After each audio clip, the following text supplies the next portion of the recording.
ही खास म्हणून आपल्या घटनेमध्ये तरतूद आहे। त्या तरतुदीचा भाग म्हणून पेशा कायदा हा आपल्याकडे लागू केला।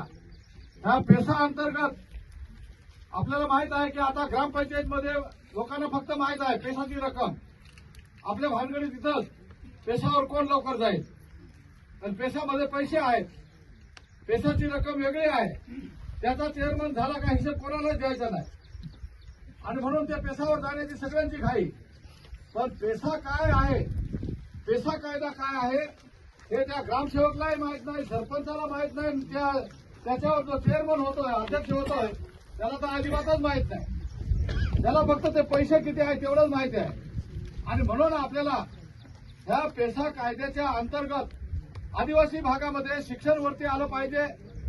जे मुलं शिकतात त्यांना त्यांच्या पद्धतीने त्यांच्या लायकीप्रमाणे नोकरी मिळाली पाहिजे।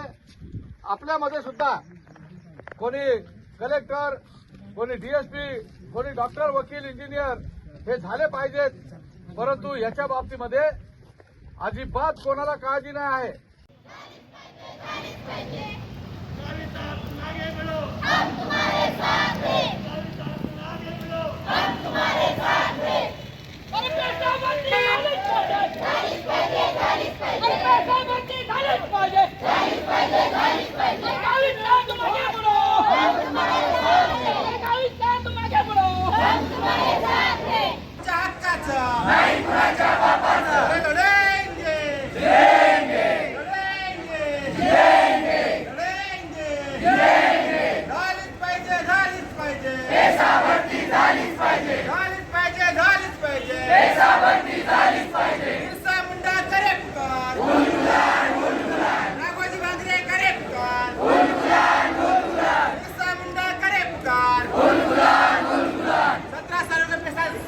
झालीच पाहिजे, झालीच पाहिजे, झालीच पाहिजे, झालीच पाहिजे।